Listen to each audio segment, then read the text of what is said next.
Bismillahirrahmanirrahim. Assalamualaikum warahmatullahi wabarakatuh.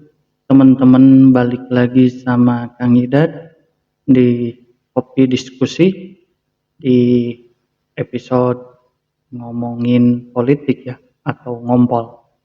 Jadi kita masih membahas mengenai pilkada karena kita akan melaksanakan pilkada serentak di seluruh provinsi, kabupaten, kota di Indonesia.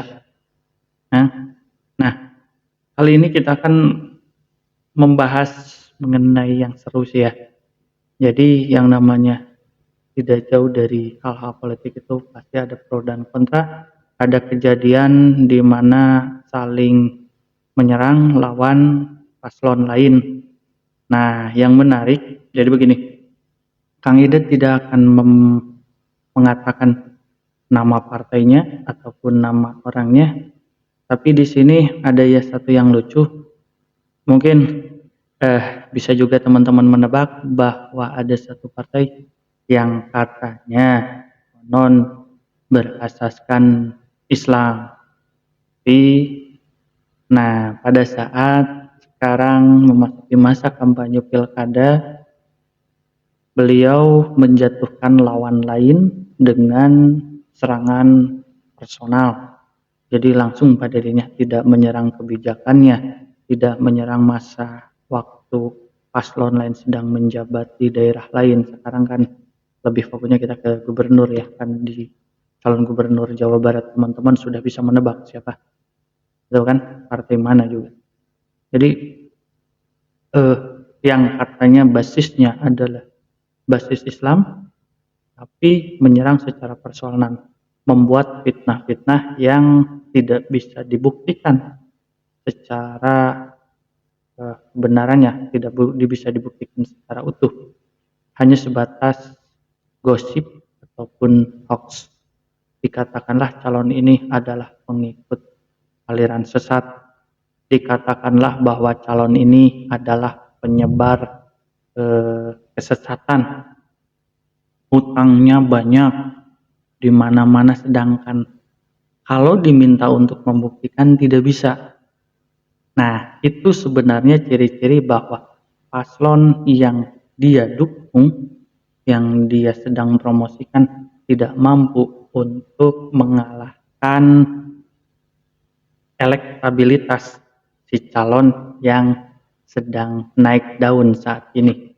Jadi serangannya serangan verbal, serangan fitnah personal. Kalau serangannya adalah menyerang kebijakannya masa lalu atau mengkritik, fair, karena memang diperbolehkan. Tapi kalau secara personal membuat fitnah yang tidak terbukti, kalau banyak hutang ya memang hutang dia, terus juga untuk membayarnya tidak merepotkan ataupun tidak menjadi suatu permasalahan bagi orang lain.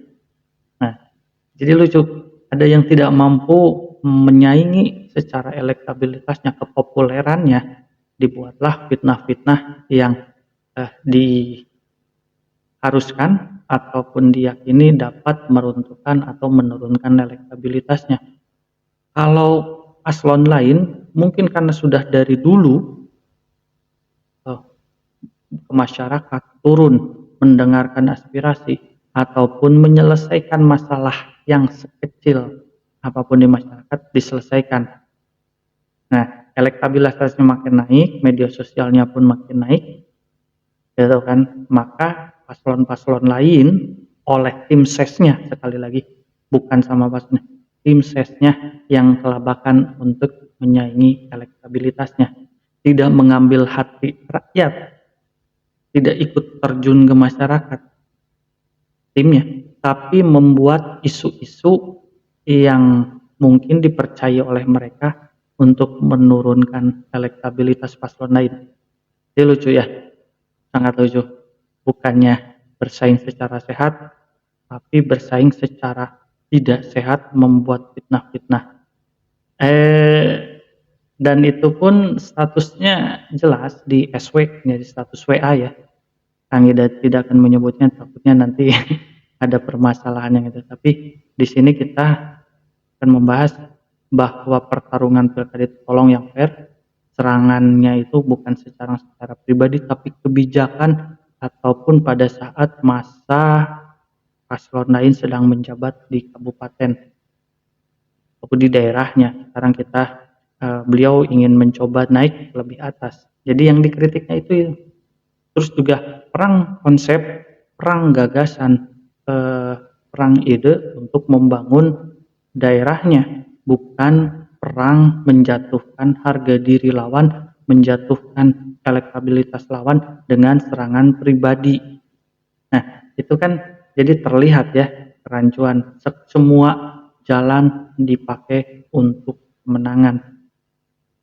Dan katanya partai tersebut dulu mengusung politik sehat, tapi ternyata juga tidak, membuat fitnah-fitnah yang remeh-temeh lah, tidak akan menaikkan elektabilitas paslon yang dia dukung meningkat pesat, tidak, malahan makin ditinggalkan oleh masyarakat.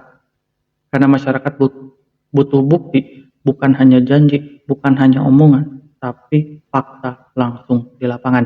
Itu saja teman-teman yang Kang Idad sampaikan di konten kali ini, episode ngomongin politik, episode kedua. Karena episode kemarin membahas pasangan calon di Pilkada Jawa Barat dengan Pilkada Kabupaten Ciamis. Semoga dapat bermanfaat, semoga bisa menjadi acuan pertimbangan lain teman-teman dalam memilih pilihan yang bijak. Wassalamualaikum warahmatullahi wabarakatuh.